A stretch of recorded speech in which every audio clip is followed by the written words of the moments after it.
Muy bien. Bueno, buenos días a todos.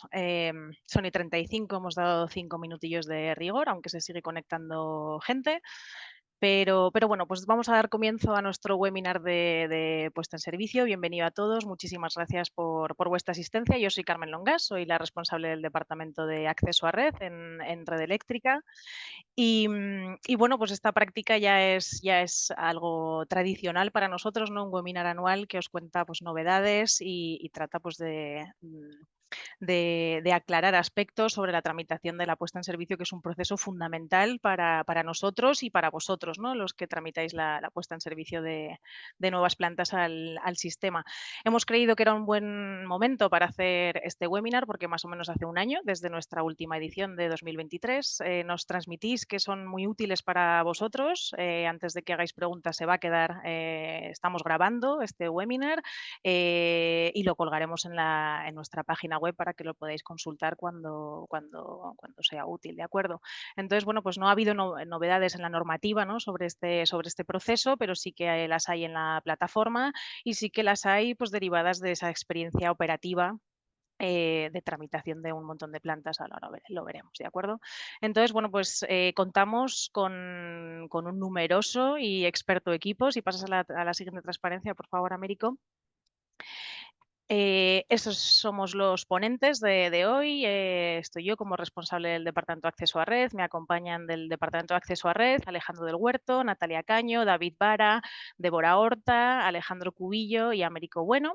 Tenemos personas del Centro de Control Eléctrico, Andrés Sainz, Marta Pérez. Tenemos personas del Departamento de Garantía de Suministro, Albert Martín, del Departamento de Fiabilidad del Sistema Eléctrico, Lourdes Soto, del Departamento de Medidas, Gustavo Bonis, de Seguridad del Sistema, Alberto García, y de Operación del Sistema de Canarias, Alfredo Rodríguez. Perdón. Entonces, bueno, pues van a ser los ponentes para hoy, sin perjuicio de que hay mucha gente también conectada que forma parte del proceso, y a todos ellos, a los ponentes y a toda la gente que participa, pues aprovecho esta ocasión para públicamente agradecerles la labor que estamos haciendo, que están haciendo en su día a día para permitir que los procesos de puesta en servicio lleguen a su fin y se estén tramitando de una forma que creemos que es más ágil. Luego veremos una encuesta a vosotros a ver si tenéis la misma percepción, ¿de acuerdo?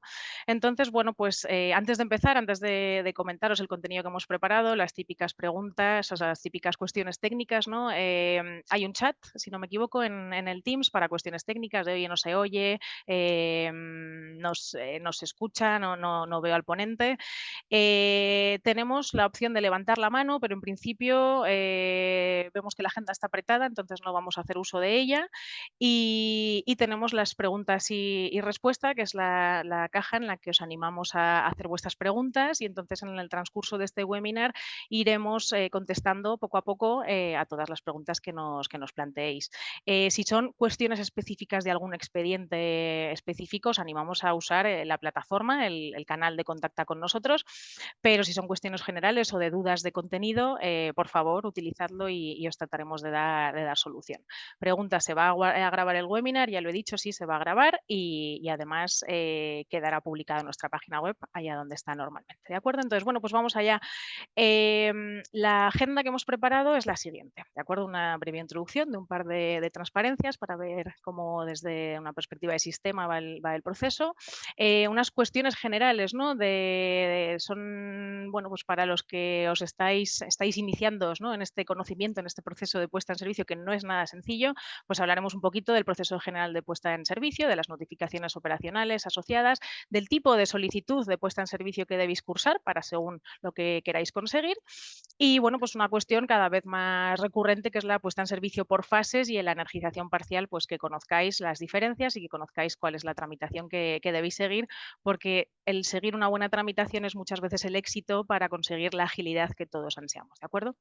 Luego tenemos un tercer punto muy importante que hemos separado, que es el de las solicitudes de energización de las instalaciones de enlace o de conexión, ¿no? Ya veremos que son las solicitudes PS o PSC, ¿de acuerdo? Estas, bueno, pues son un poquito complicadas de ordenar, digamos, y bueno, pues como normalmente tenéis dudas, pues creemos que hacer una sección específica para ello os puede dar cierta luz en ello, ¿de acuerdo? Luego, en el cuarto punto, pues hablaremos de todos los subprocesos de la puesta en servicio. Ya sabéis que es un proceso clave en el sistema eléctrico, ¿de acuerdo? Es el alta, digamos, de una instalación en el sistema de telemedidas, en el sistema de medidas, en el sistema de mercados, tenemos que revisar la documentación. Entonces, bueno, pues hay que hacer cada uno de los subprocesos bien y seguramente cada uno de ellos tenga algunos intríngulis, que es lo que vamos a contar para lograr esa agilidad, ¿de acuerdo? Y luego, bueno, pues comentaremos una serie de casos particulares de cuestiones que están ocurriendo, ¿no? El fin del periodo de transitorio para la certificación en ETS, ya hablamos en el último webinar de este asunto, pero ha habido novedades en terreno normativo, entonces, bueno, pues las vamos a contar. Algo que cada vez va a ser más recurrente, la puesta en servicio de instalaciones híbridas, pues hay alguna especificidad que debéis conocer. También están llegando puesta en servicio de instalaciones adjudicatarias de subastas de régimen económico energías renovables, pues también hay alguna especificidad en la solicitud, en cómo cursarla para que todos los sistemas se desplieguen correctamente. Y bueno, pues también hablar de la ampliación o modificaciones de instalaciones ya puestas en servicio que alguna vez también nos habéis hecho preguntas en el canal para ello, ¿no? Luego, pues vamos a hacer un repaso de la información de ayuda que está publicada en nuestra página web para que lo conozcáis, para que lo utilicéis, porque creemos que es de gran utilidad. Y luego ya pues nos iremos a una ronda de preguntas, trataremos de extraer las más recurrentes que hayáis hecho durante el webinar. Y bueno, ya adelanto que tenemos un Mentimeter para que nos deis vuestro feedback, ¿no? De la sesión y del proceso en general. Y así que lo digo desde ya, será muy útil para nosotros que os quedéis para el final para poderlo rellenar. Y sin más, pues os doy de nuevo las gracias, somos muchos asistentes y vamos a ello. Entonces, bueno, pues un par de transparencias de introducción. Entonces, vamos a la siguiente. La siguiente, pues actualizamos las cifras que os vamos dando cada año, ¿no? Bueno, pues instalaciones que van pasando el proceso de puesta en servicio. No son las que se han puesto en servicio, obviamente aquí están solo las que han pasado, digamos, el trámite de notificaciones operacionales, ¿de acuerdo? Y nosotros lo medimos en particular de la emisión de la PESPE, ¿de acuerdo? En ese punto de la puesta en servicio. Y bueno, pues lo que llevamos de 2024, ya llevamos puesto en servicio 2.353 megavatios de solar fotovoltaica y 540 megavatios de eólica. En 2023 se batieron récords, ¿de acuerdo? Entonces finalizamos el año con la puesta en servicio de 5.321 megavatios de fotovoltaica y 868 de eólica. Entonces, bueno, pues vemos que, digamos, el volumen, ¿no? de expedientes a tramitar sigue muy elevado y por eso nuestro compromiso desde Red Eléctrica para continuar dando servicios a todos, ¿de acuerdo? El futuro, si pasamos a la siguiente transparencia, pues el futuro nos indica que va a seguir siendo sostenido este incremento de nuevas instalaciones en el sistema, ¿no? Ya sabéis que el PNIEC plantea unos, aunque esté en revisión, ¿no? Plantea unos objetivos del 81% de energía renovable integrada en 2030. Para ello hacen falta nuevas instalaciones y bueno, pues nuestro compromiso para que este proceso pueda ser exitoso para todos. Simplemente recordaros, ¿no? En este proceso de puesta en servicio confluyen muchas cuestiones, ¿no? Los últimos coletazos de acceso y conexión, el permiso debe estar actualizado en la medida de lo posible para que este proceso de notificaciones operacionales sea exitoso y luego conseguir la puesta en servicio definitiva de la central, ¿no? Que es lo que todos ansiáis. En este proceso hay muchísimas cuestiones, además de las relativas a red eléctrica, ¿no? Tenéis también tramitación con gestores de la red de distribución. Las modificaciones de la instalación requieren actualización de permisos, tenéis que conseguir autorizaciones administrativas de los órganos competentes para ir pasando alguno de los subprocesos, necesitáis una adscripción a centro de control, necesitáis contratar un centro de control, necesitamos energizar la instalación de enlace, las instalaciones de conexión, necesitamos un certificado de cumplimiento de requisitos técnicos para las últimas fases de la puesta en servicio y, por supuesto, necesitamos tener la información de la instalación, ¿no? Esos datos y esos modelos de las instalaciones que nos van a permitir realizar los estudios a nivel sistema, red eléctrica. Entonces, bueno, pues es un proceso complejo, a veces es, ¿cómo decirlo? Pues parece que no tiene fin, pero tiene fin y esperemos que cada vez todas estas piedras, o sea, todos estos engranajes puedan ir funcionando lo más ligeramente posible. Y sin más, muchas gracias de nuevo a todos y doy la palabra a Américo, que os va a seguir comentando el resto de la sesión. Muchas gracias. Bueno, buenos días. Yo soy Américo Bueno, del Departamento de Acceso a Red. Y bueno, antes de adentrarnos en los procesos que componen la puesta en servicio, me gustaría repasar unas cuestiones generales, ¿no? En primer lugar, creo que es la primera pregunta que se debe hacer alguien antes de comenzar los trámites, que es quién debe realizar los trámites de puesta en servicio.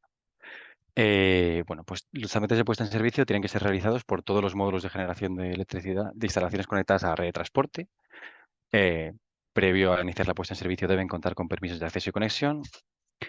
Los módulos de instalaciones los módulos de instalaciones conectadas a red de distribución que tengan una potencia instalada superior a 1 megavatio o que formen parte de una agrupación cuya suma de potencia instalada sea mayor a 1 megavatio.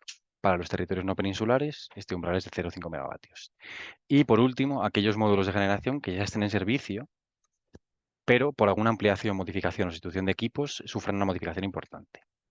No es necesario, bueno, para autoconsumos ya excedentes. Y aquí cabe, bueno, aquí es bastante importante mencionar que, bueno, a aquellos módulos que no les aplique la tramitación de notificaciones operacionales, sí que deben realizar los trámites de medidas eléctricas. Mi compañero Gustavo os hablará más adelante de ello, pero bueno, creo que es importante mencionarlo aquí también.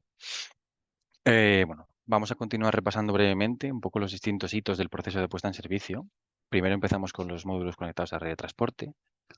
Aquí podemos ver un poco las notificaciones operacionales que emitimos desde Red Eléctrica, a lo que permiten hacer y los requisitos previos que hay que conseguir, que hay que hacer para conseguirlas. En primer lugar, la notificación operacional de energización o EON, que permite energizar instalaciones de enlace y o conexión. En segundo lugar, la notificación operacional provisional o EON, que permite la inscripción previa en el RAIPE.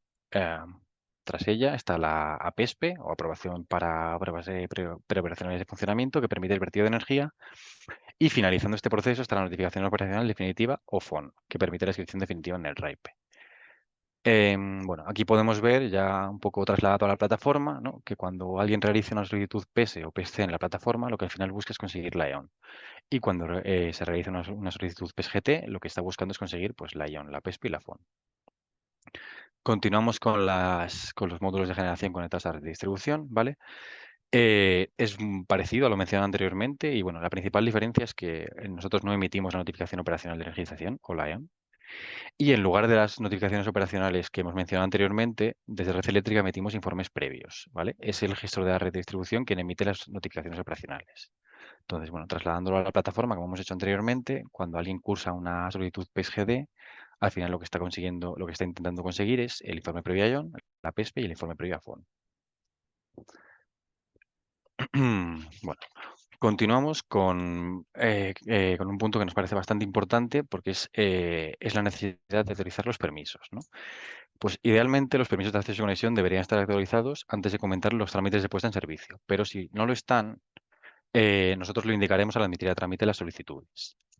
Y indicaremos también si alguna notificación operacional está condicionada a la autorización de los permisos. Aquí podéis ver en los recuadros azules, ¿no? En lo que cuando cambia algún dato de la instalación, ¿no? Lo que hay que, vamos, cuando cambia algún dato, si es necesario autorizar los permisos, ¿no? En las de conexión y enlace, pues cuando cambia el punto de conexión o el emplazamiento, y en las de generación, pues cuando cambia el nombre, titular, la potencia instalada, la capacidad de acceso, etcétera. Bueno, aquí lo más importante creo que es mencionar que en aquellos casos que las discrepancias entre potencia instalada y capacidad máxima solicitada en la puesta en servicio con respecto al permiso de acceso y conexión sean menores del 5%, nosotros tramitaremos la PES condicionando la emisión del FON a la autorización del permiso de acceso y conexión o del informe de aceptabilidad en el caso de que aplique. Y ya para terminar, bueno, queríamos comentar las dos alternativas que tenemos para las puestas en servicio no completas. Tenemos dos alternativas muy claras, que son la puesta en servicio por fases, ¿no? Que esta alternativa la recomendamos para cuando las energizaciones por fases van a estar muy espaciadas en el tiempo. Entonces, bueno, la solicitud de puesta en servicio será por una parte la potencia instalada, reflejada en el permiso de acceso y conexión, la capacidad máxima, perdón, debe ser proporcional a ella. La información estructural será, en primer aporte, será parcial, ¿no? De lo que se vaya a energizar en ese momento.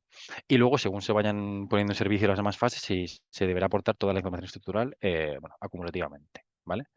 Esto tiene una solicitud PSGT o PSGD por cada fase y las notificaciones operacionales serán por la potencia y capacidad máxima solicitadas.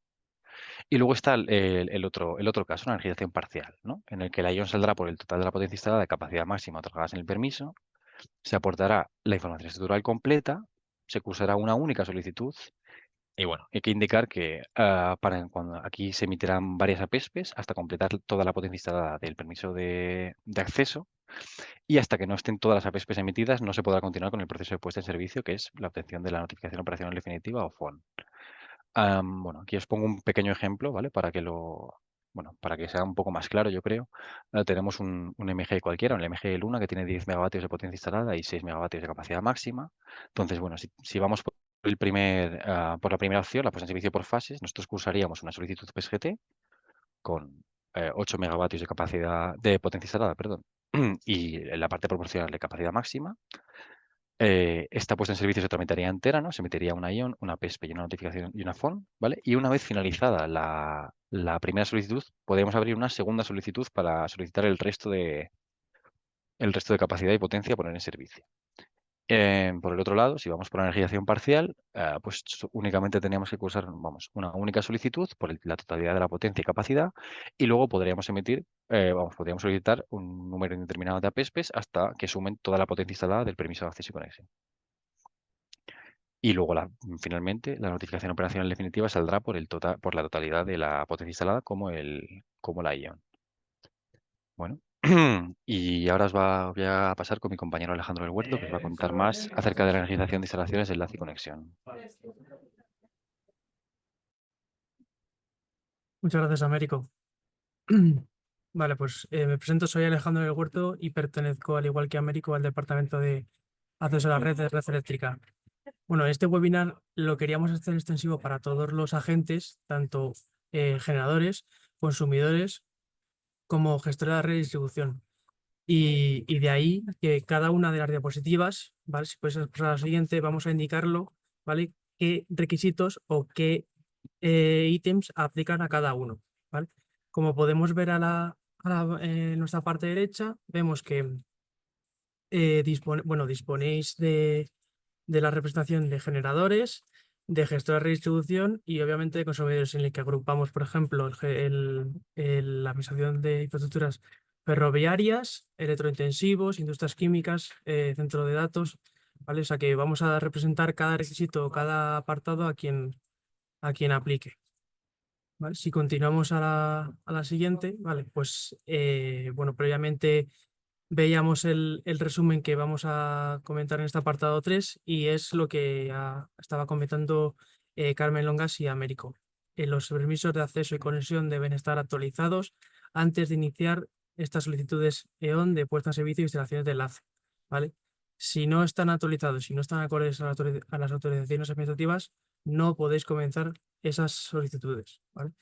Mi compañero Albert ampliará este punto, dado que si no se refleja esos valores de instalación de enlace en el apartado de puesta en servicio, pues nuestros compañeros revisarán algo que no está aprobado y algo que no vais a poner en servicio, ¿vale? Entonces, es muy importante este punto, ¿vale? Cualquier duda o solución de conexión que no esté aprobada, por favor, tenéis la parte inferior izquierda donde podéis consultarlo, ¿vale? Al portal, al módulo de contacto con nosotros en acceso a red, conexión a red, ¿vale? Vale, pues vamos a continuar con el siguiente ítem, ¿vale? Pues también algo que estamos viendo y que está limitando la puesta en servicio. Bueno, como veis el flujograma, los permisos de acceso y conexión son necesarios para solicitar la puesta en servicio, los cuales en un intervalo de 5 meses debe firmarse un CTA y posteriormente se asigna un responsable de operación y mantenimiento que tenéis que acordar, ya sea una agrupación de interés económico, una comunidad de bienes o, si no estáis de acuerdo, pues el titular de la instalación de enlace, o también uno de los titulares de la estación de generación, ¿vale? Esa figura, en muchas ocasiones, ¿qué es lo que ocurre? Que no está de alta en el portal, ¿vale? Entonces, los procesos que debéis seguir es siempre dar de alta las sociedades, ¿vale? Aquí en la parte inferior derecha tenéis cómo podéis dar de alta en el módulo de clientes y usuarios y luego también primero dar de alta la razón social. A continuación debéis asociar los usuarios que queráis tramitar con ese responsable de operación y mantenimiento y además, y muy importante, asignarle los servicios, ¿vale? Si en muchas ocasiones no tenéis servicios de puesta en servicio o, por ejemplo, consumidores de centro de control delegado, pues no podéis hacer pues, bueno, las diferentes tareas que se os asignarían en los procesos de PS y PST. Vale, pues si continuamos a la siguiente. Vale, aquí, bueno, vamos a hacer simplemente un resumen específico de los requisitos o los ítems que tenemos para emitir un EON, ¿vale? Bueno, recalco siempre la fecha de puesta en servicio, la tan deseada fecha de puesta en servicio cuando se programa, ¿no? En el que tenemos que estar coordinados pues todos los agentes del sector, ¿vale? Eso es muy importante que la marquéis de primeras antes de iniciar la puesta en servicio. Luego, la autorización de explotación se aplica a las instalaciones de enlace o conexión motivadas por generación, ¿vale? Por vertido de energía de generación eléctrica, ¿vale? Evidentemente, los permisos de acceso y conexión, si no, no podéis iniciar, el contrato técnico de acceso y luego los requisitos que os muestran aquí abajo que los comentarán de forma más ampliada mis compañeros. Vale, pues si continuamos a la siguiente cuestión, Américo. Vale. Vale, aquí algo que también hemos detectado que es muy importante que lo tengáis en cuenta. Están viniendo muchas solicitudes, primero de generadores, de instalación de conexión, y ¿qué es el principal problema? Que no tenemos esa solicitud PES. ¿Vale? Esta solicitud PES es la que debéis hacer primero. Si no podéis hacerla o tenéis dificultades, es lo mejor contactar con nosotros y nosotros os ofrecemos la solución o os ofrecemos o verificamos qué está ocurriendo, ¿vale? Para que no inicies esta PES. ¿Por qué es muy importante? Bueno, pues porque seleccionáis a dos agentes que son de vital importancia para emitir el león, que son el centro de control delegado y el distribuidor. Si no asignáis el centro de control delegado, no se podrá emitir el león tanto en las PS como en las PES, dado que es únicamente donde podéis elegirlo en esa solicitud de puesta en servicio de instalación de enlace, ¿vale? ¿Por qué? Porque luego se volcará aguas abajo a las siguientes solicitudes que pertenezcan a la misma posición, ¿vale? Entonces es muy importante que empecéis por la PS y que seleccionéis ese centro de control delegado, ¿vale? Luego, algo que nos hemos percatado de aquí de Recétrica que muchos lo estáis haciendo correctamente, que es aportar un IFILA simplificado en el que señaléis las instalaciones objeto de esas solicitudes. ¿Vale? Eso facilita mucho la labor de revisión a los técnicos de red eléctrica. ¿Vale? O sea que un documento explicativo, un documento explicativo, una selección de instalaciones de enlace o de conexión nos facilita en gran medida la revisión. Y luego, por otra parte, bueno, como ya había dicho, las solicitudes PERC y PERC o sea, una solicitud debe tener un PS antes y luego un PERC, ¿vale? Centro de control delegado, porque si no, no podréis gestionar tanto las telemías de la sección de enlace y de conexión.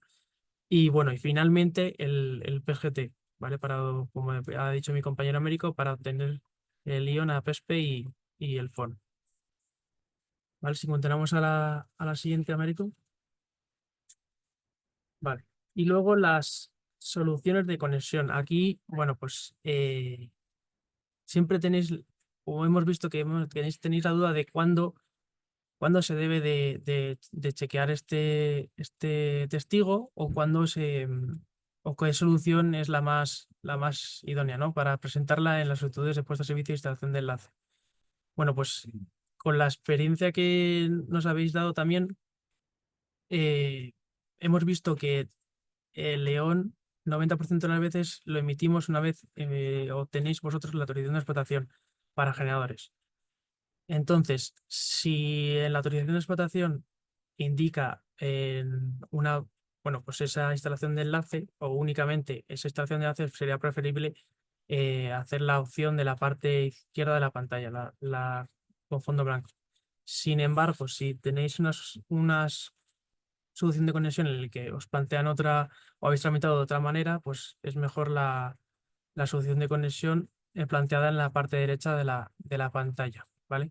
Aplicado a distribuidores, pues bueno, como veis aquí, aplicaría solo el tipo C, ¿vale? Y aplicado a consumidores, aplicarían los tipos C y los tipos A y C, ¿vale? ¿Por qué? Porque es muy importante que indiquéis ese transformador aguas abajo, ¿vale? Es muy importante que lo indiquéis porque si no, bueno, el equipo que revisa la información estructural no lo organiza y podría dar a confusión, ¿vale? Y bueno, voy a dar paso a mi compañero Alejandro Cubillo para que explique los distintos subprocesos de la puesta en servicio.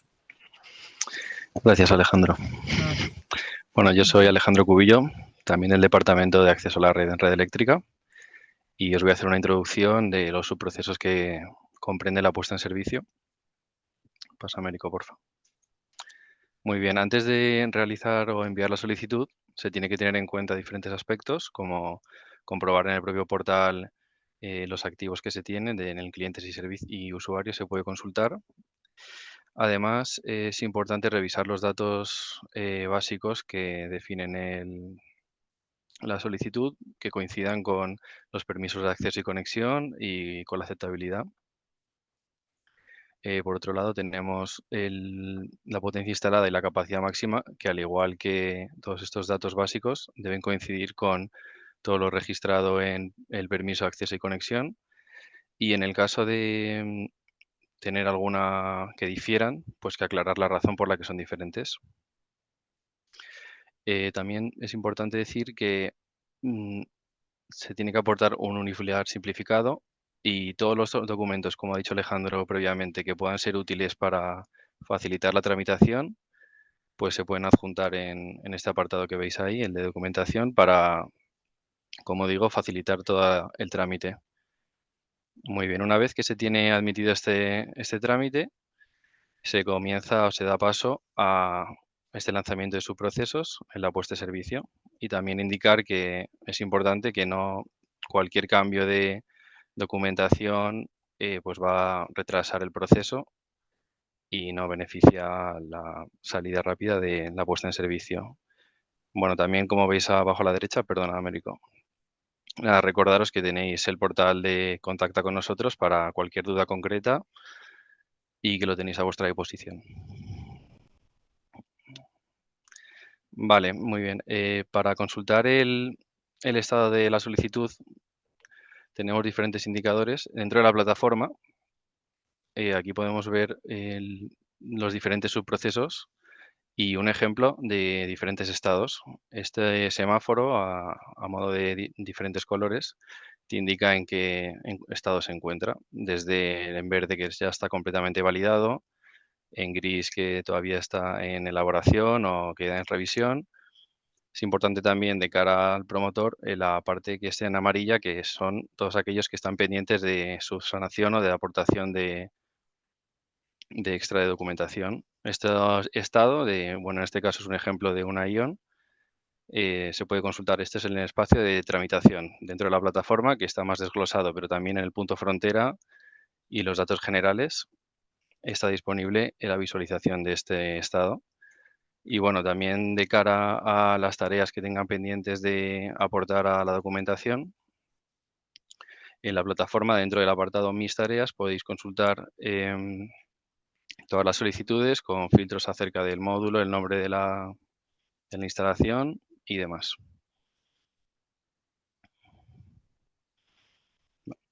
Vale, muy bien. Dentro de las solicitudes, aquí vamos a ver cuáles comprende cada uno de los subprocesos. En primer lugar, la notificación de energización comprende la firma del perrete, la alta telemedidas, la infraestructural, la revisión del CTA y el protocolo de maniobras. Para la notificación de provisional, la ION, tendríamos estos subprocesos, que en algunos son comunes, como hemos visto con la EON. Y por último, para la FON, la notificación ya provisional, una infraestructural completa y las pruebas de control de producción. Doy paso ahora a nuestra compañera Marta. Muchas gracias, Alejandro. Gracias. Bueno, pues me llamo Marta y yo pertenezco al Centro de Control Eléctrico del Sistema Eléctrico Peninsular. Os voy a hablar de algunos de estos subprocesos que ha comentado Alejandro ahora. En primer lugar, hablar del protocolo de maniobras.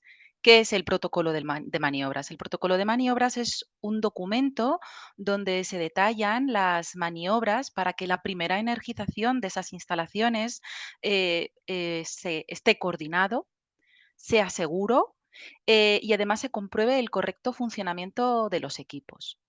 ¿Quién interviene? Bueno, pues es un proceso bastante complejo, como se puede ver en la imagen. Por un lado, interviene el cliente, interviene el centro de control delegado y por parte de Red Eléctrica intervenimos 4 grandes bloques, que son, por una parte, la demarcación, que es el personal de mantenimiento, el departamento de mantenimiento de subestaciones, el de fiabilidad y el centro de control. Como veis, somos varios actores los que intervenimos en este proceso y lo cual pues implica complejidad. ¿Qué posibles casuísticas nos podemos encontrar? Bueno, pues podemos encontrarnos en el caso de las instalaciones de enlace. No es un proceso necesario para la obtención del EON como tal, pero sí que es cierto que es indispensable para el momento de la energización. Y en el caso de enlace es un proceso que se realiza en paralelo con el resto de los subprocesos para la emisión del EON. Luego, por otro lado, tenemos el caso de las instalaciones de conexión y generación que impliquen un cambio de aparamenta por parte de Red Eléctrica, que podría ser así. En este caso, hay que realizar trabajos previos por nuestra parte para que el día en el que se vaya a realizar la energización de las instalaciones de conexión o generación esté todo listo por nuestra parte. ¿Vale? Esta gestión se realiza antes de la emisión de León. Y luego podríamos tener el caso de las instalaciones de conexión y de generación sin cambio de aparamenta por parte de Red Eléctrica, es decir, no hay que cambiar ningún elemento, pero podría ser necesario tomar medidas protectivas en el sistema para salvaguardar la red de transporte y esta gestión también debe realizarse antes de la emisión del EON. Puedes pasar ya, Américo, gracias. Bien, luego tenemos otro subproceso que es el acuerdo para la gestión de trabajos. Es un acuerdo que se firma entre el personal de mantenimiento de Red Eléctrica y el solicitante. La finalidad fundamental es que haya una correcta coordinación y salvaguardar tanto las instalaciones como las personas. Fundamentalmente, ya sabemos, seguridad de las personas. Entonces, en este acuerdo, pues es importante que las 2 partes estén coordinadas, que se conozcan las instalaciones, los unifilares, etcétera, los teléfonos y además es un proceso importante para las instalaciones de enlace. ¿Vale? ¿Por qué? Porque un extremo es operado por Red Eléctrica y el otro extremo es operado por el solicitante. En pasos tendréis la propia pestaña donde se puede ver cómo se va realizando los distintos pasos. Todo el intercambio de documentación está en pasos, así como la firma que se requiere por parte de las 2 empresas y nos sirve como repositorio, tanto a vosotros como a nosotros. Y al igual que hemos tenido una coordinación entre la parte de mantenimiento, tenemos que tener una coordinación a nivel de centros de control. Y para eso tenemos el PRT. El PRT es un procedimiento de la red de transporte que sirve para coordinar las maniobras entre centros de control, entre el de red eléctrica y el centro de control delegado. Esto es importante para la obtención del EON en las instalaciones de enlace. Por lo mismo, porque un extremo es operado por Red Eléctrica y el otro es operado por otro solicitante. Es importante, toda la gestión de la documentación se hace a través de pasos y en el caso de que tengamos un PRT nuevo, porque el centro de control delegado sea nuevo, pues la firma también se hará a través de pasos. Al igual que en el caso anterior, nos sirve de repositorio y solo tenemos un proceso en el que sí que hay que hacerlo por correo electrónico, que es en el caso de que tengamos entradas, salidas en una subestación, en una instalación que ya esté en servicio y en el caso de la baja del centro de control delegado saliente, pues se tiene que hacer por correo y ahí os ponemos los grupos a los que debéis con las que debéis hacer las gestiones. Es el único caso en el que hay que hacerlo por correo electrónico.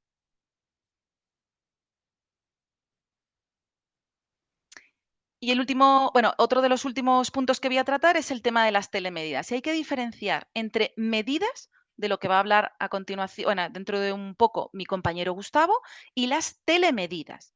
¿Vale?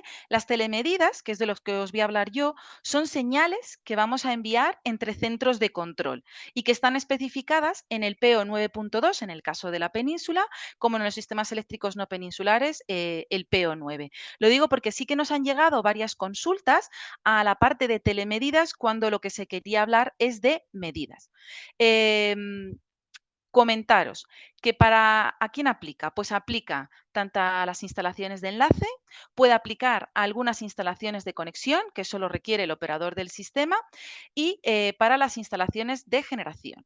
Entonces, para las instalaciones de enlace es un subproceso indispensable para la emisión del EON. Para las de conexión será obligatorio para el EON en el caso de que el operador del sistema así lo considere. No siempre es obligatorio.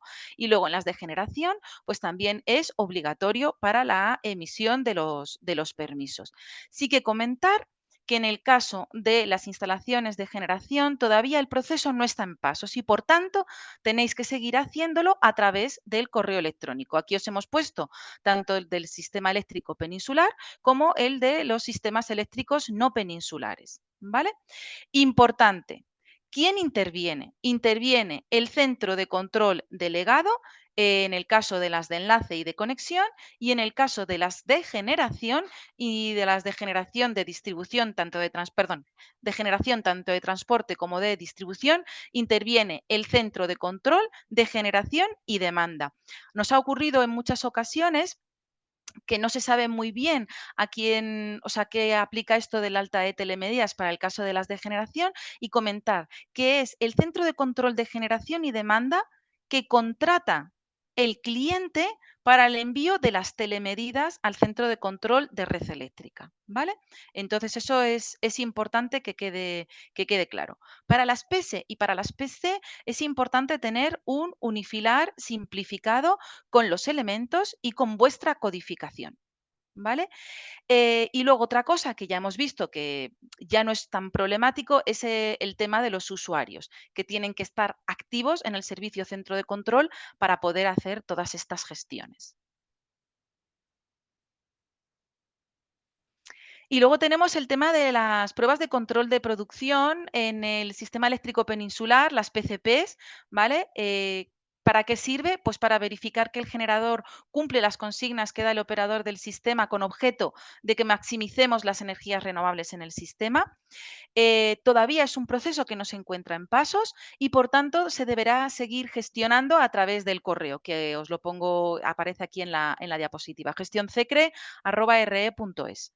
Y ahora, a continuación, doy paso a mi compañero Alfredo. Buenos días, soy Alfredo Rodríguez, perteneciente al Departamento de Operación del Sistema de Canarias. Y bueno, represento un poco a todos los sistemas no peninsulares en este caso. Y si bien lo que han comentado mis compañeros en todo el proceso de puesta en servicio de una instalación aplica a todo el territorio nacional, incluidos los sistemas no peninsulares, sí hay una particularidad en las pruebas de control de producción que aplica únicamente a los SEM, los sistemas eléctricos no peninsulares.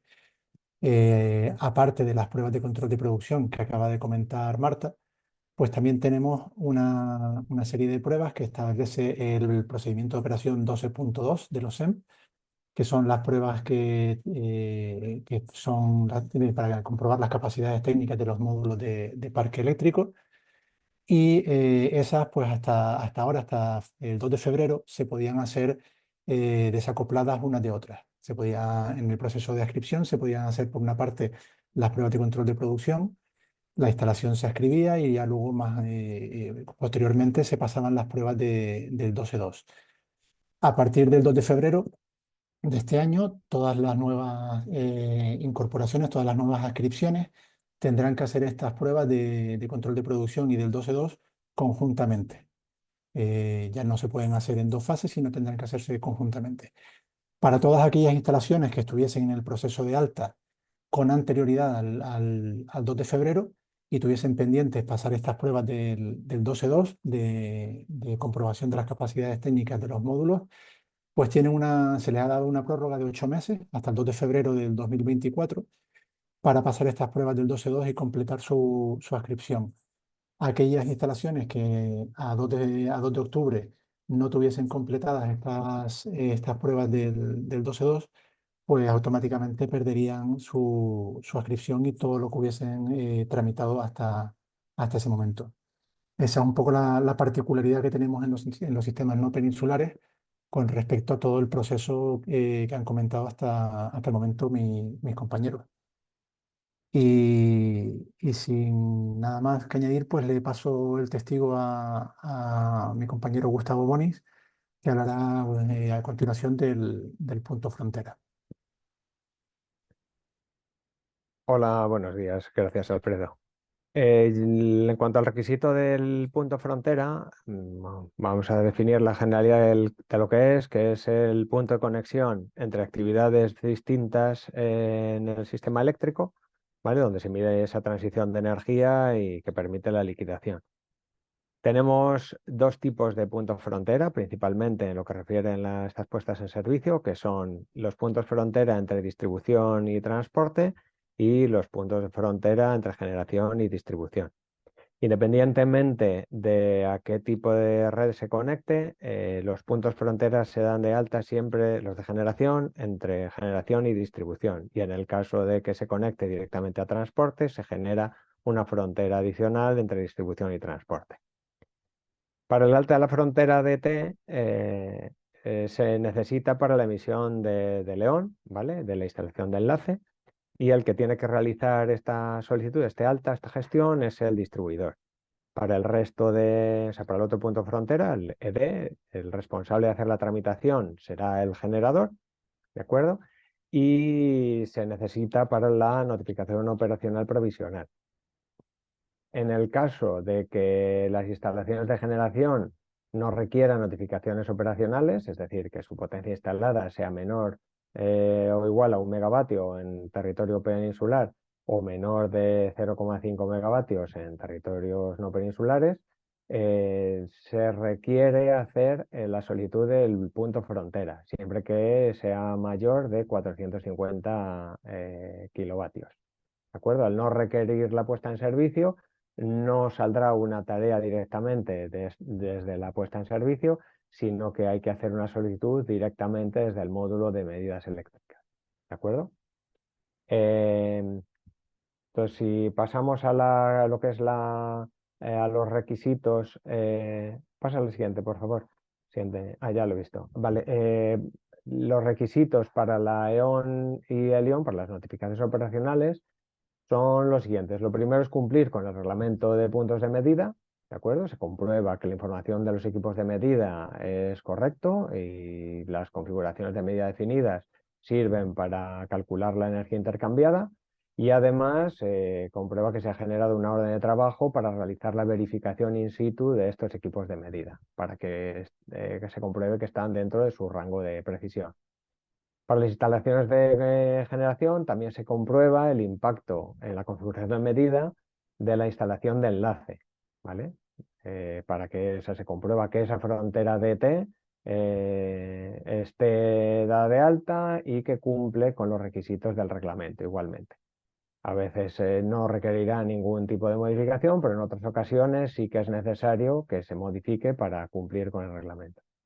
Y en el caso de la ION, es preciso también que se haya asignado el código CIL, como veremos más adelante. Como para realizar la solicitud, la parte más importante es que tiene que estar habilitado el servicio de medidas eléctricas, tanto para la empresa como para al menos uno de los usuarios que va a realizar la tramitación.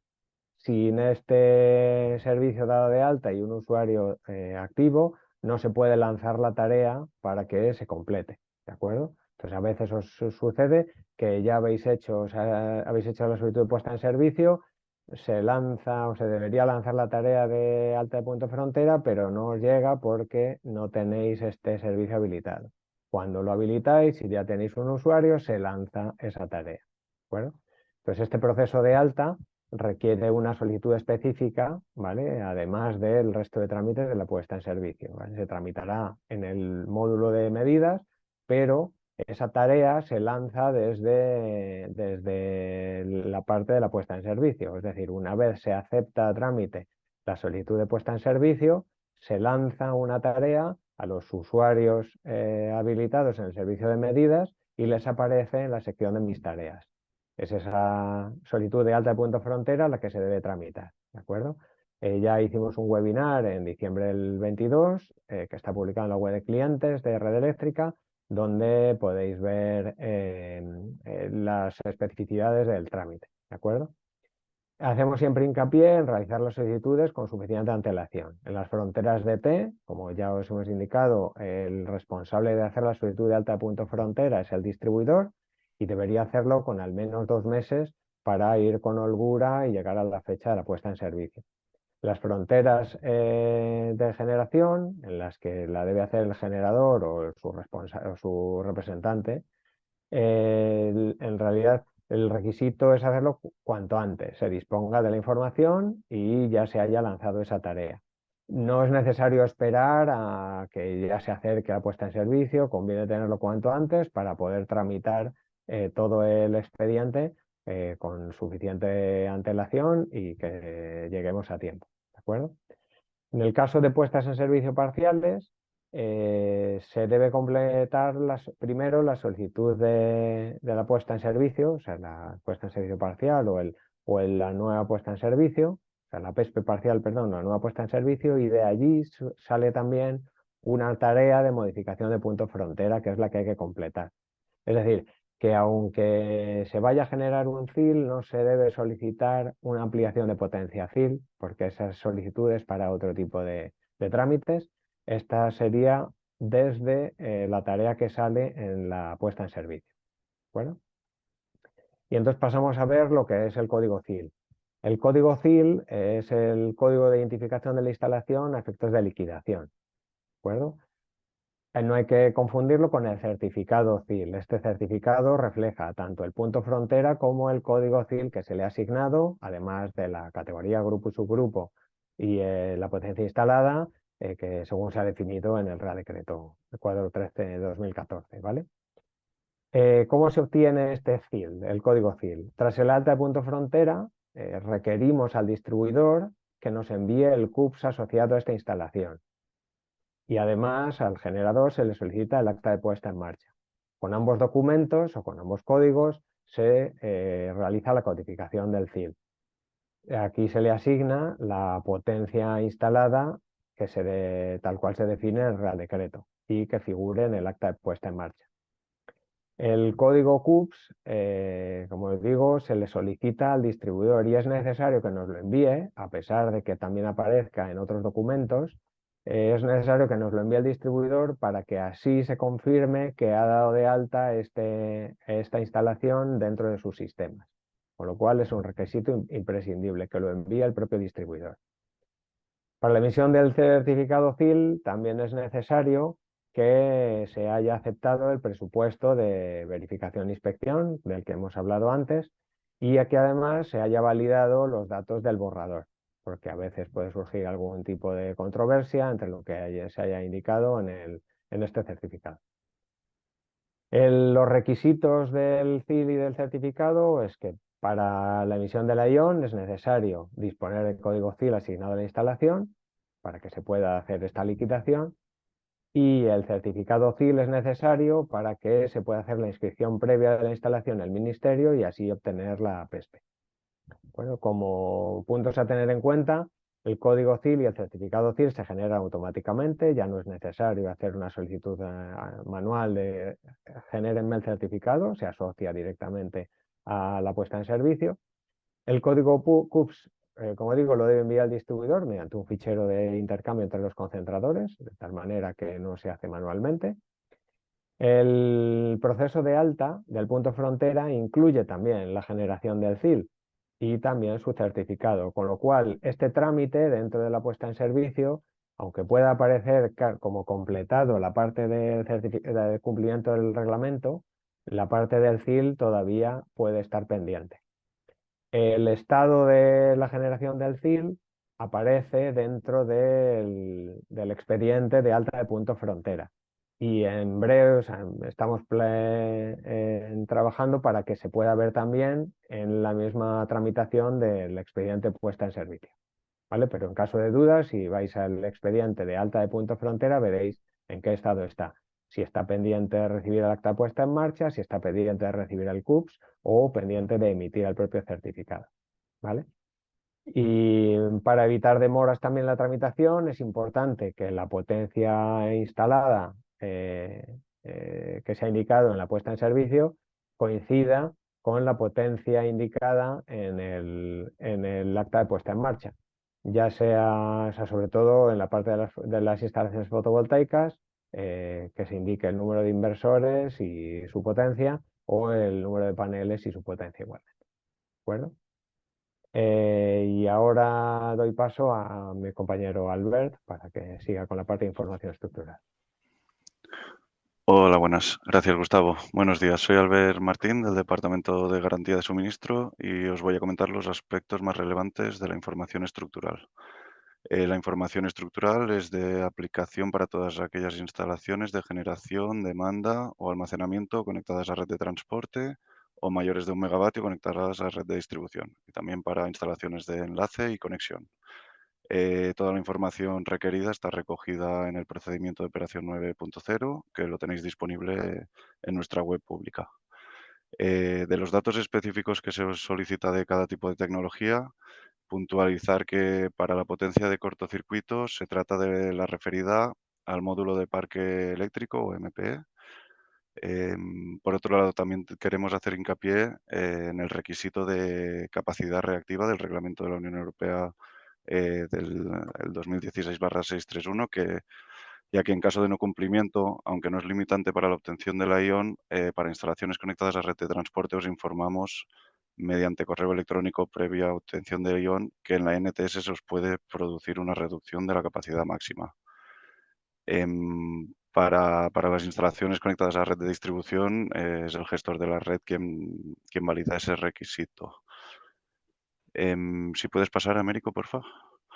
Vale, ¿qué puede hacer el usuario externo para agilizar la validación de infraestructural? Pues la más efectiva es mandar la información tan pronto como sea posible, ya que no es un proceso inmediato porque intervenimos varios departamentos de red eléctrica para su revisión. Luego, otras cosas que nos hemos encontrado es que en ocasiones nos mandáis la información estructural para su revisión y os dais cuenta de que habéis informado erróneamente un campo una vez enviada y nos pedís que os devolvamos la tarea.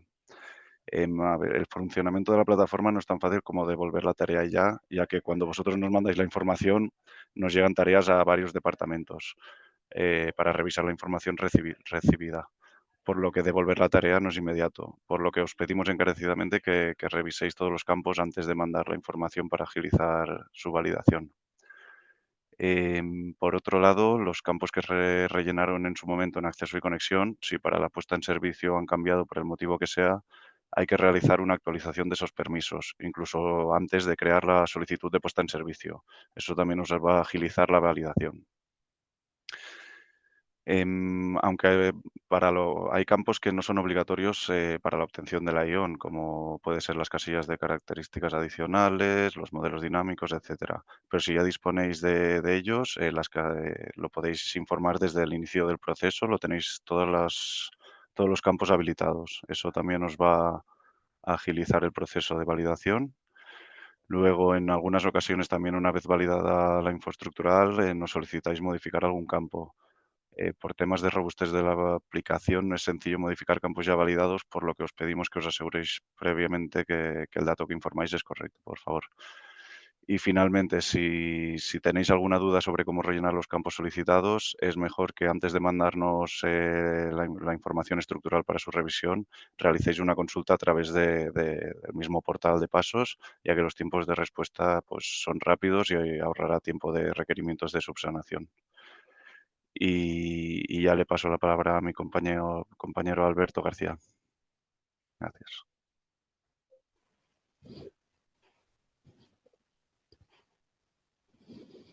Muchas gracias, Albert. Buenos días a todos. Mi nombre es Alberto García. Pertenezco al Departamento de Seguridad del Sistema y voy a explicar la parte de modelado que hacemos con la información estructural que, como bien decía Albert, solicitamos en el portal. El objetivo es modelar las topologías en las diferentes instalaciones, ¿vale? En nuestro software, bien SCADA, PSS, CAPE. Típicamente en nuestro departamento usamos el programa CAPE para modelar esa topología que, por ejemplo, el cliente pues, puede modelar en diferentes programas tipo DeepSilent, Aspen, ETAP. Nosotros lo englobamos en el proceso de CAPE que tenemos en nuestra red de transporte. Para ello, o con ello, permitimos representar en tiempo real esta instalación y podemos realizar los diferentes estudios, bien modelos dinámicos de los sistemas, simulaciones de cortocircuitos para obtener esas corrientes que definimos después los ajustes de protecciones y también estudiar, por último, la coordinación con las protecciones de la red de transporte, es decir, el estudio de coordinación de selectividad, como se quiera llamar, de la parte del cliente, tenemos que garantizar que coordina, es selectivo con las protecciones del lado red eléctrica. Aquí se pueden dar dos casuísticas diferentes. Bien, si es una instalación de enlace nueva, lo que tenemos que hacer nosotros es generar también unos ficheros de ajustes para esa instalación de enlace y de forma coordinada con ese estudio de coordinación del lado cliente. Si es una instalación de enlace ya existente, a veces puede pasar que no es necesario un reajuste porque la instalación aguas abajo no es necesario el reajuste, o a veces pues sí es necesario coordinar esas protecciones nuevas que vienen aguas abajo. Aquí quería hacer hincapié también, aunque ya lo ha comentado Albert en su parte anterior, que seamos muy rigurosos en esos datos que se adjuntan. Por ejemplo, hemos encontrado muchas veces que los estudios de ajustes no son coherentes con los datos topológicos que se adjuntan en el propio portal. Típicamente, pues la información que se necesita. Datos de líneas, datos de transformadores, donde solicitamos la placa de características de dicho transformador, datos de la generación, bien sea un fotovoltaico o un eólico, pues nos ha pasado bastantes veces que típicamente la línea de conexión, la línea de enlace, tiene una información de impedancia de secuencia directa homopolar diferente a la que se refleja en ese estudio de coordinación, con lo cual pues siempre requerimos una subsanación para que se envíe nuevamente el estudio de protecciones, ¿vale? Y por último, pues nada, nombrar que se debe verificar y verificamos que se cumpla los CGPs, ¿vale? Los criterios generales de protección para las instalaciones que se conectan a nuestra red de transporte, ¿vale? Y nada más, doy paso a Lourdes, ¿vale? Que os va a contar la información estructural FON. Gracias a todos. Hola, buenos días a todos. Mi nombre es Lourdes Soto y estoy en el Departamento de Fiabilidad del Sistema Eléctrico. Antes de entrar en materia de la información estructural para la notificación operacional definitiva o FON, me gustaría hacer un pequeño inciso para comentar que aquellas instalaciones conectadas directamente a la red de distribución y que son menores de 5 megavatios, ¿vale? Pueden agilizar el proceso de puesta en servicio con red eléctrica, ya que no tienen que llegar al proceso de notificación operacional definitiva, ¿vale? A la FON. ¿Y esto cómo lo pueden conseguir? Bueno, si tienen toda la información cumplimentada, la información estructural, también aquella que suele ser correspondiente requisito para la notificación operacional definitiva, que concretamente se trata de rellenar las casillas de características adicionales en caso de cumplimiento del Reglamento Europeo 2016/631, ¿vale? Pues si está todo completo a la hora de la emisión del ION, ya quedaría por nuestra parte el proceso finalizado y el paso se pasaría al gestor de la redistribución pertinente. Sin más, bueno, pues vamos a hablar un poquito de la información estructural para la FON o la notificación operacional definitiva. ¿Por qué tenemos esta necesidad, ¿no?, de envío de esta información? Es sin más porque es la información que necesitamos para construir esa materia prima, ¿no?, para esos modelos dinámicos que hacemos de nuestros sistemas y usamos en los estudios de estabilidad, fiabilidad y seguridad que hacemos en el operador del sistema para mantener todo correctamente en orden. Entonces, ¿cuáles son estos requisitos? Bueno, pues lógicamente, primeramente tenemos que tener una notificación operacional ION previa y la PSP correspondiente. Y una vez disponemos de esto, pues se añaden otra serie de requisitos, ¿vale? El primero de ellos es el envío de un informe de armónicos de tensión. Esto solamente sería para aquellas instalaciones que se conectan directamente a la red de transporte. ¿Y cómo tiene que ser este informe? Bueno, pues hay dos posibles vías. Una es haciendo medidas de los mismos y la segunda vía pues podría ser mediante un estudio, ¿vale? Cuando se hace mediante estudio o estimación de estos armónicos, hay que tener en consideración que se tiene que hacer teniendo en cuenta el equivalente red, solicitando a red eléctrica, ¿vale? La información de la potencia de cortocircuito en horizonte futuro en percentil 5 o mínima, ¿vale? Esto es importante porque tiene que ser en horizonte futuro, que aquí, bueno, es un fallo recurrente que suele ocurrir y bueno, mejor recordarlo. Si pasas, por favor, Américo. Gracias. Los siguientes requisitos que están para la FON, ¿vale? Pues sería el modelo dinámico para cumplimiento del procedimiento operación 9. En la web de Red Eléctrica tenéis la normativa que le aplica, así como guías y formularios, ¿vale? Para informaros bien de todo lo que se requiere para estos modelos dinámicos. Pero bueno, ¿a quién le aplica? O sea, vamos a resumir así brevemente aquí, le aplica a todas aquellas instalaciones que se conectan directamente a la red de transporte o a aquellas mayores de 10 megavatios o 1 megavatio en los sistemas eléctricos no peninsulares que se conectan a través de la red de distribución. ¿Vale? Aquí es importante distinguir que es modelo dinámico para cumplimiento del PO9, no es el modelo de certificación NTS, que suele ser un error recurrente. ¿Vale? ¿Qué más se solicita como requisito para la FON? Bueno, pues el propio certificado NTS, ¿vale? Que en este caso solamente se va a requerir aquellas instalaciones que se conectan a la red de transporte, porque aquellas que se conectan a la red de distribución, quien lo requerirá será el gestor de la red de distribución pertinente. Hay un caso excepcional, ¿vale? Que ya quedan cada vez menos instalaciones, pero para aquellas que están exentas de cumplir el reglamento 2016/631, debido a que se declararon existentes en su momento, pues tendrán que enviarnos esa declaración responsable junto con el certificado de huecos de tensión del procedimiento de operación 12.3, que era el anterior vigente al actual. ¿Sí puedes pasar, por favor? Bueno, sin más, vamos a hablar ahora de una cosa que Carmen ha adelantado al principio de nuestra webinar de hoy. Como sabéis, cuando salió la norma técnica de supervisión, se dio un tiempo dentro de una disposición transitoria, se dio un tiempo adicional para poder estar como finalizado de una manera limitada, ¿vale? Que es lo que se llama la notificación operacional LON. Y este proceso finalizó el 2 de febrero de este año. Además, después de esto, todas aquellas instalaciones que estaban en el medio, ¿no? Tengo la LON, todavía no he conseguido la FON, se le ha permitido, porque se amplió este plazo, pero solo para aquellas instalaciones que, como digo, ya disponen de una LON, no para nuevas LONes, para poder emitir toda esta información o documentación requerida que no han enviado todavía hasta la fecha 2 de octubre del 2024, es decir, este año, el 2 de octubre. Aquí me gustaría, bueno, resaltar dos cosas, bueno, tres, perdonadme, tres cosas. El año pasado, cuando bueno, vimos esta situación, analizamos y había más de 150 instalaciones en esta situación, ¿vale? Con una LON pendiente de enviar y validar, es la información pendiente para la notificación operacional definitiva o FON.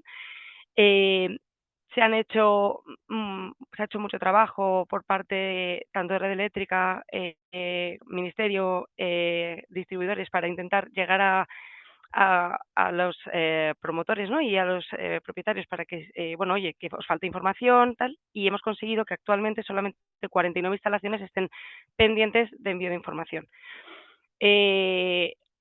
Aún así, ¿vale? Va quedando cada vez menos. Nos gustaría, por favor, porque esta información que se envía hay que validarla, hay que revisarla y, por lo tanto, lleva un tiempo, que intentemos estas instalaciones que están todavía pendientes, a ver si pueden enviarla cuanto antes y, sobre todo, intentar enviarla antes de 2 meses a la fecha de vencimiento, que es el 2 de octubre.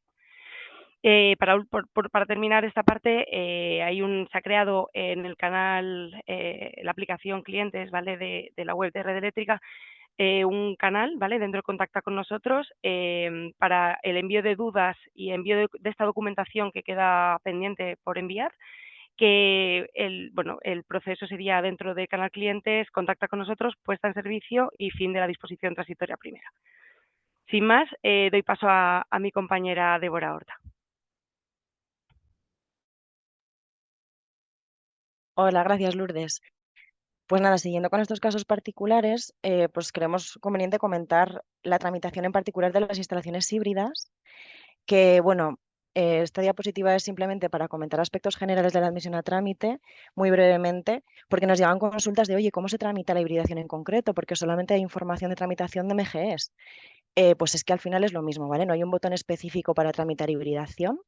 Se hace exactamente igual, módulo a módulo. Pues tantas solicitudes PES como módulos tenga la instalación híbrida, ¿vale? Lo que sí que es muy importante, la plataforma nos lo va a pedir de manera obligatoria, pero nos facilitaríais muchísimo el trabajo si nos ponéis en documentación adjunta a la solicitud en el momento de enviarla, como otros, pues un PDF, un Word, lo que consideréis, pero que nos expliquéis, oye, pues mira, este MG para el que estoy solicitando la puesta en servicio forma parte de una instalación híbrida y tiene estas características, pues otro eólico ya en servicio o lo que sea, ¿vale? Eso nos ayudaría un montón. La certificación NTS no es por instalación, es que es igual que cualquier módulo de generación, va por módulo. Y a continuación mis compañeros Andrés y Gustavo os van a comentar particularidades de los requisitos de telemedidas, PCPs y medidas eléctricas. Así que les doy paso ya. Gracias, Débora. Pues en cuanto a la parte de las telemedidas, la principal particularidad de las instalaciones híbridas, ahí hemos pegado los textos normativos de referencia, que serían el artículo 7 del Real Decreto 413 y el artículo 7.1, el procedimiento de operación 9.2, es que se debe remitir una telemedida para cada módulo de generación de electricidad o instalación de almacenamiento que forme parte de esa instalación híbrida y también una telemedida por el conjunto de la hibridación. Todas estas telemedidas, por supuesto, como ha comentado antes mi compañera Marta, se deben remitir a través de un centro de control de generación y demanda. Y en cuanto a quién aplica, pues el umbral es el mismo que el de una instalación que no sea híbrida, es decir, está establecido en 1 megavatio de potencia instalada, con la particularidad de que ese megavatio lo deben cumplir el conjunto de la instalación híbrida. Es decir, 2 módulos de 0,7 megavatios, por poner un ejemplo, les aplicaría la remisión de telemedidas por ser mayores que el conjunto, que 1 megavatio. En el caso de los TNPs, este umbral de megavatio está establecido en 0,5, como también han comentado antes mis compañeros. Si pasas a la siguiente, Américo, por favor. En cuanto a las PCPs, a las pruebas de control de producción, las particularidades que tiene la hibridación, en primer lugar, es quién tiene que hacer pruebas de control de producción. El umbral, al igual que el de la observabilidad, está establecido en 1 megavatio, el de la controlabilidad está establecido en 5 megavatios. ¿Quiénes tienen que hacer las pruebas? Pues las instalaciones híbridas formadas por módulos de generación RCR, de renovables, cogeneración y residuos, entre ellas, o de una instalación híbrida formada por un módulo RCR y una instalación de almacenamiento. Si la instalación híbrida tiene un módulo de generación convencional, ya sea un ciclo combinado, una instalación hidráulica o cualquier otro tipo de generación convencional, el procedimiento de operación 3.8 establece que el operador del sistema puede decidir si se requiere o no que estas instalaciones tengan que pasar pruebas de control de producción. Luego, adicionalmente, el caso más habitual no es que las hibridaciones pues, se hibride una instalación existente con un módulo nuevo. Entonces, tenemos bastantes preguntas, bastantes consultas sobre si ese segundo módulo debe realizar o no pruebas de control de producción. Pues en realidad solo es necesario si la potencia máxima de la instalación híbrida se incrementara en más de un 20%. Si no hay una modificación de esa potencia máxima o el incremento es menor del 20%, no es necesario realizar pruebas de control de producción por la puesta en servicio, la obtención de la PESPE de ese segundo módulo.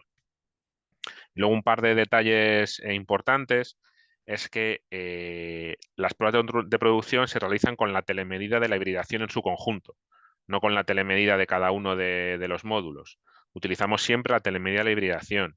Y esto es porque luego, ya cuando esté la planta en operación, durante toda la vida de esa planta, todas las consignas que se reciban a través de los centros de control de generación y demanda, recordemos, serán siempre a esa telemedida, a la hibridación en su conjunto, nunca a las de los módulos por separado.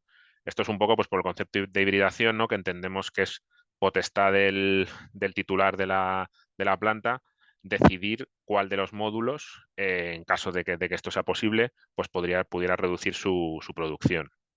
Y en ausencia de limitaciones, la consigna se envía a lo que ya la normativa denomina potencia máxima de operación, ¿vale? Mis compañeros han hablado mucho de la capacidad máxima, la capacidad de acceso, que es pues, los términos adecuados durante todo el proceso de acceso, conexión y puesta en servicio de la instalación. Luego ya cuando está ya en operación la planta, cuando está ya funcionando, el término que se utiliza es este de potencia máxima de operación. Y ahí abajo podéis ver la definición, hemos incluido la definición que está en la normativa, en el artículo 3.6 del procedimiento de operación 3.2, ¿vale? Y básicamente este valor está determinado por la capacidad de acceso. Es la potencia activa máxima que podrá inyectarse a la red, salvo disposiciones normativas que lo modifiquen. Por cualquier motivo, que esa potencia máxima se vea modificada sin que se modifique la capacidad de acceso. Algunos habéis hecho alguna pregunta en el chat sobre modificaciones que hay debidas a la certificación NTS. Pues en ese caso, aunque la capacidad de acceso no se viera modificada, la potencia máxima sí se ve modificada. Y las consignas máximas que enviaremos desde el CECRE, desde el Centro de Control de Red Eléctrica, estarán referidas a esa potencia máxima para la operación, no a la capacidad de acceso que pudiera tener la planta. Y por mi parte nada más, doy la palabra otra vez a Gustavo. Muchas gracias, Andrés. En cuanto a la parte de medidas, para los puntos frontera, en las instalaciones híbridas, lo que se va a realizar es dar de alta un punto frontera instrumental para cada módulo que se vaya a poner en servicio. Cada uno de ellos tendrá su código CIL independiente. En el caso de que ya tuviera varios CIL la instalación original, pues será con un código correlativo, el siguiente código CIL. Vale. Para esta tramitación se pueden dar dos casos, que la instalación sea completamente nueva o que ya se esté hibridando un nuevo módulo sobre una instalación ya existente. De momento, temporalmente, esta tramitación es diferente. Si se trata de la instalación nueva, el primer módulo debería completar la tarea de alta de punto frontera que se lanza desde la puesta en servicio, igual que una instalación que no hibride. Y para el resto de módulos, de manera temporal, pertenecientes a esa hibridación, no se debe completar ese alta, sino que se debe realizar una solicitud de modificación del punto frontera del existente directamente desde el módulo de medidas eléctricas, ¿vale?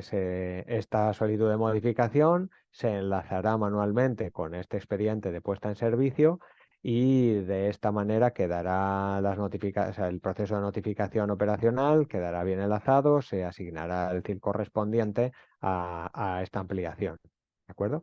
Este tipo de modificación es el de tipo 8.3, cambio de configuración por alta o baja de puntos de medida, y lo que permite es modificar la configuración del punto de medida existente, dar de alta el nuevo punto de medida y asignarle la nueva configuración de cálculo a ambos, ¿de acuerdo? Como comentario, indicar que ya hemos publicado en la sección de medidas de la parte de clientes de la web de Red Eléctrica los esquemas de medida para las hibridaciones, en línea con la propuesta de modificación de los procedimientos de operación de medidas que todavía no se han aprobado. Entonces ahí se puede consultar esta configuración de medidas que se puede realizar para los módulos hibridados, ¿de acuerdo? Y con esto termino y le doy paso de nuevo a mi compañera Débora, si no Gracias, me Gustavo. equivoco. Sí. Vale, pues nos quedan ya solamente dos casos de estos particulares. Este primero es la tramitación de la puesta en servicio de instalaciones que son adjudicatarias de subastas RER, de régimen económico de energías renovables, que es algo que hemos metido pues, hace muy poquito en la plataforma. Dentro de la propia solicitud, o sea, hemos ido poniendo pantallazos porque creemos que es más claro, así vais a ver lo mismo que vais a ver al realizar la solicitud. Al hacer la solicitud PES, al final del todo en el módulo tenéis, ¿el módulo tiene potencia adjudicataria en esta subasta? Pues sí o no. Si ponéis no, es una puesta en servicio normal sin subasta. Si ponéis que sí, se os desplegará la parte de abajo esta cajita donde pone subastas y ahí nos tenéis que indicar si toda la potencia del módulo va a subasta o no. Si no es total, es el caso de que pues parte irá a mercados y parte irá una parte irá a mercados y otra será de subasta, nos tenéis que indicar la parte de potencia que no va a subasta, ¿vale? Y en el momento en el que cumplimentéis esos dos campitos, le dais a añadir subasta. Bueno, y antes de pasar a la siguiente, como esto es algo relativamente nuevo, cualquier duda que tengáis sobre esto antes de realizar una solicitud PES, complementar campos erróneos o cualquier cosa, hemos habilitado también una categoría nueva en Contacta con nosotros en puesta en servicio subastas, ¿vale? Cualquier duda, dirigidla ahí. Bueno, entonces volviendo como a tramitar, le damos a añadir subasta y nos aparecerá esta nueva cajita donde tenemos que seleccionar la subasta que queremos. ¿A qué hace referencia este desplegable? Pues bueno, a los cuatro documentos que tiene publicados el MITER en su web, que son las resoluciones de celebración de subastas, que son los documentos de celebración, ni la resolución de preasignación, ni ninguna otra cosa, ¿vale? Son estas 4 celebraciones. Entonces tenéis que seleccionar la que os corresponda. Y creo que ahora, pasando a la siguiente, que se mantiene este cuadradito, vale. Una vez hayamos seleccionado la subasta, tendréis que rellenar tanto el NIF de la empresa adjudicataria como el código de la unidad de adjudicación, la potencia adjudicada en la subasta y el precio, que estos son todo cosas que vienen en la resolución de preasignación, ¿vale? Y luego tenemos otros dos campos, que es el documento justificativo, que esto lo ideal sería que nos adjuntaseis, si disponéis de ello, aunque va a posteriori eso, la resolución de identificación, ¿vale? Pero si no, pues la de preasignación. ¿Y por qué digo esto? Pues porque al final la resolución de identificación es los datos reales los que se van a poner en servicio y los válidos, ¿vale? Y de aquí este warning es porque al final de todo el proceso los datos que aportéis al inicio de la solicitud de puesta en servicio tienen que coincidir con esta resolución de identificación, ¿vale? Entonces es muy importante que pongáis vuestro mejor conocimiento de estos datos, porque luego a posteriori cualquier modificación va a retrasar la puesta en servicio, incluso puede hacer que la tengamos que cancelar y volver a empezar, ¿vale? Y luego, el otro resaltado es el documento justificativo de traspaso de titularidad, que esto no es obligatorio, pero lo necesitamos para los casos en los que la sociedad que solicita o el titular del MGE que solicita la puesta en servicio no sea el adjudicatario con ese CIF que aparece en la subasta, ¿vale? Es como que nos justifiquéis, oye, pues no soy el mismo que aparece en la resolución, pero de alguna manera, pues cómo están vinculadas las sociedades, ¿vale? Y ya con esto acabamos el tema de subastas, creo. Pasa a la siguiente, porfa. Vale, y la última parte, que ha habido preguntas sobre esto. Bueno, pues un poco daros unas directrices, aunque no os vamos a dar soluciones concretas. ¿Por qué? Porque para ampliaciones o modificaciones de instalaciones y en servicio, pues la casuística es pues enorme, muy variopinta, ¿no? Desde módulos o instalaciones muy antiguas, repotenciaciones, sustituciones, en fin, pues cada caso en concreto hay una mejor manera de tramitarlo. Y por eso lo que os recomendamos siempre es que nos abráis una consulta indicándonos vuestro caso concreto. Oye, mira, pues yo tengo esta planta, está puesta en servicio desde 2015 y lo que quiero hacer es ampliar. Lo que quiero hacer es sustituir parcialmente estos equipos, ¿vale? Dadnos toda esa información y así nosotros, en función del caso, que es lo que os ponemos aquí, pues donde os conectéis, qué potencia tengáis, qué tipo de modificaciones, cambia el subgrupo normativo. En fin, pues en cada caso concreto os indicaremos ad hoc cómo tramitar la puesta en servicio, ¿vale? Si tenéis que tramitar las notificaciones por el total de la potencia, si solo por la parcial nueva o por la modificación, o incluso a lo mejor no os aplica y solo tenéis que actualizar la información estructural, modificar el RAIPE y demás, ¿vale? Y creo que con esto ya, es que vamos un poco justos de tiempo. Vale, información a disposición pública, lo que tenemos es Ya conocéis la página web, la sección de clientes, tenéis tanto la parte de puesta en servicio como lo que ha hecho referencia anteriormente Gustavo, que es todo lo relativo a medidas eléctricas, que está un poquito más abajo. Y nada, pues bueno, aquí colgaremos el webinar. Hemos actualizado las guías también este mes, donde hemos tratado de incluir pues todas las cuestiones relativas que hemos tratado ahora, de hibridaciones, pues, todo lo que hemos comentado nuevo, las preguntas frecuentes también. Y nada, pues un poco más de esto, échale un vistazo y aquí colgaremos la grabación de este webinar, ¿vale? Y creo que ya, Carmen, sí. Bueno, pues muchísimas gracias a todos los ponentes por las exhaustivas presentaciones. Ahora, bueno, pues vamos a pasar a, a comentar un poco las preguntas más recurrentes que estamos viendo, pero antes y en paralelo a este proceso me gustaría que nos dierais vuestra opinión, los que habéis aguantado hasta aquí. Entonces, si por favor os pudierais conectar a www.menti.com, tenemos, bueno, pues hay una presentación, o sea, una serie de preguntas, ¿no? Con el código 7460866. Y entonces ahí os hacemos una pregunta de grado de satisfacción global de este webinar y también tenemos mucha curiosidad por saber si habéis notado alguna suerte de agilidad, de mejoría en la tramitación, en la gestión de las consultas, bueno, en lugares donde nosotros estamos poniendo recursos, ¿no? Y luego, pues, por favor, para los que no contestéis con altas notas, pues agradeceríamos vuestros comentarios en donde mejorar o alguna cuestión que nos queráis trasladar, ¿de acuerdo? Entonces, bueno, yo doy paso a Natalia y a David, que yo creo que han hecho un registro, ¿no? de las preguntas más recurrentes de este webinar. A lo mejor podemos comentarlos en los minutos que quedan mientras contestan a este Mentimeter. Hola, buenos días. Pues yo soy Natalia, también del Departamento de Acceso a Red. Y sí, bueno, ha habido muchísimas preguntas, entonces vamos a ver si nos da tiempo a comentar algunas de las más repetidas. Se ha repetido mucho preguntas sobre las energizaciones parciales. ¿Cuándo solicitar una energización por fases o cuándo solicitar una notificación parcial? Bueno, desde nuestro punto de vista depende de la distancia en tiempo que hay entre las fases. Si una planta está construida parcialmente, recomendamos la notificación operacional parcial porque al final vais a obtener la FOM parcial y os vais a tener que certificar por NTS para esa parte que está construida y se van a tener que hacer una serie de pruebas. Y luego ya tramitáis parcialmente las otras notificaciones operacionales, siempre teniendo en cuenta que la validez de la ION es de 24 meses. La puesta en servicio por fases, pues la consideramos aplicable para cuando hay poca distancia en tiempo, pues por ejemplo, vais a poner en servicio una planta, entonces ponéis parte de la planta ahora y a lo mejor dentro de unos meses, 2, 3, 4 meses, pues se pone el resto.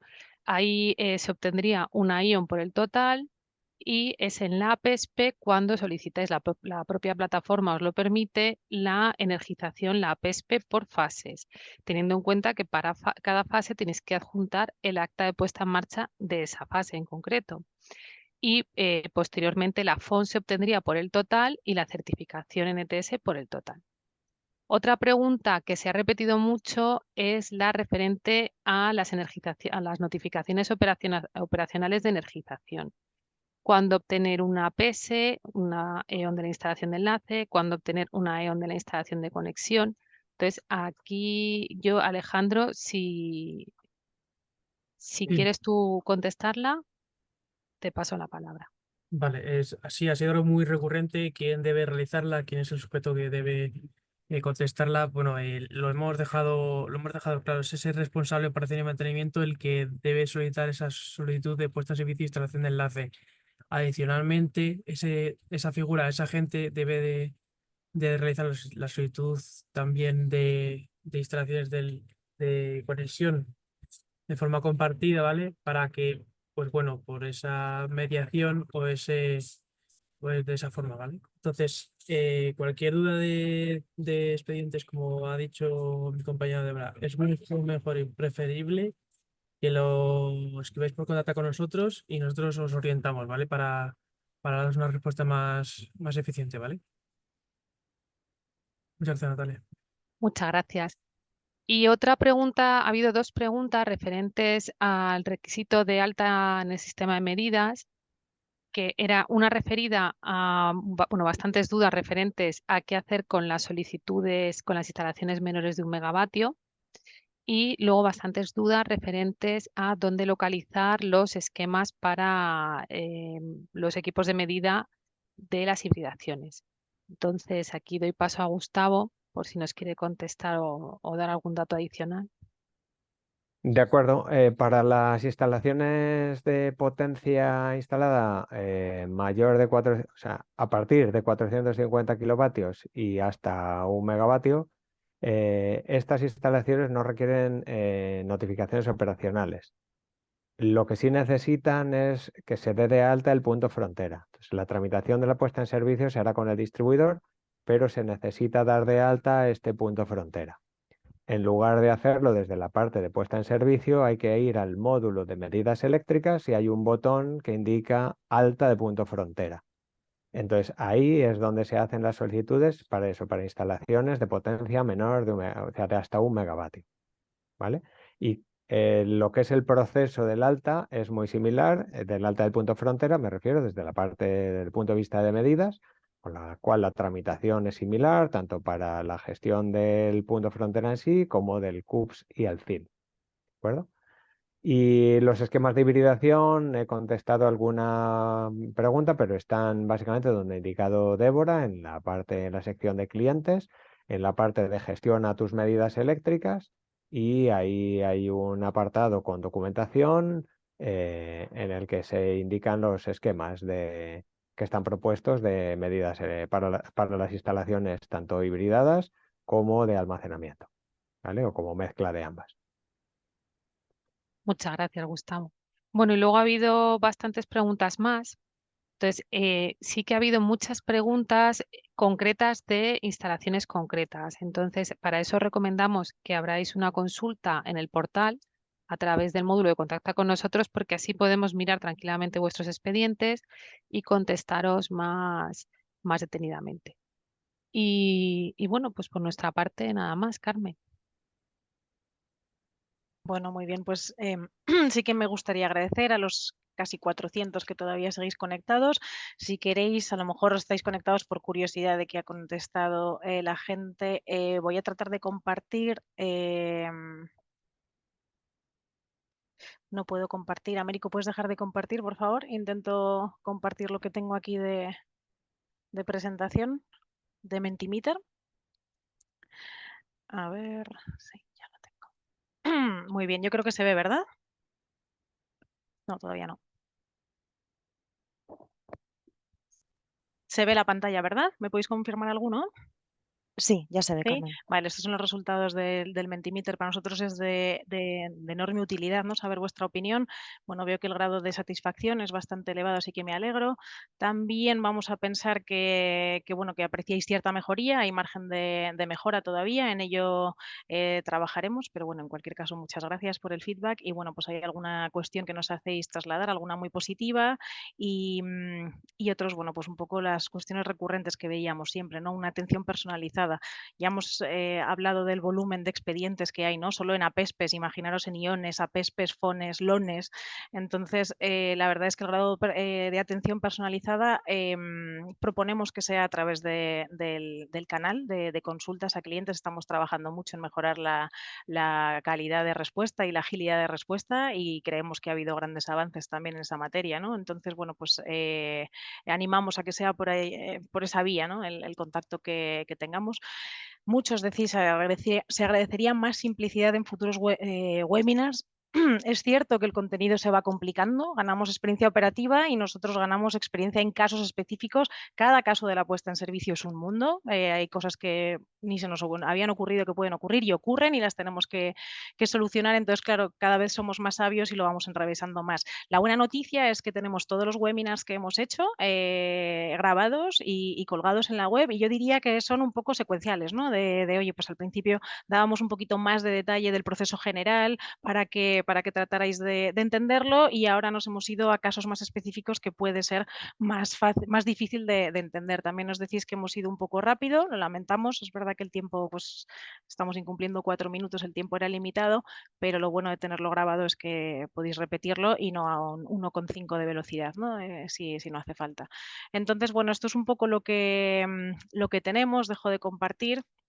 Y pues ya aprovecho para daros las gracias a los que seguís conectados. Este proceso es importante, ya no son instalaciones aisladas. Ayer batimos otro récord de potencia instantánea en el sistema con fotovoltaica y con solar en general. Vamos batiendo, pues cada 15 días, cada mes, vamos batiendo récords nuevos en la integración de renovables, en la integración de solar. Entonces, estas cuestiones son importantes. Estamos hablando de seguridad del sistema, y yo creo que, bueno, pues sin perjuicio de que el proceso parezca complejo, a veces no lo es tanto, ¿de acuerdo? Hay casos que se atascan, pero no lo es tanto. Sin perjuicio de que sea complejo, es muy importante. Entonces, bueno, pues el que entendáis mejor lo que tenéis que hacer, el que lo hagáis mejor, va en beneficio de todos. Y bueno, pues muchísimas gracias a los ponentes, muchísimas gracias a todos los equipos que estáis detrás, y muchísimas gracias a los asistentes, y estamos a vuestra disposición a través del portal de servicios a cliente. Muchas gracias y buen día. Hasta luego.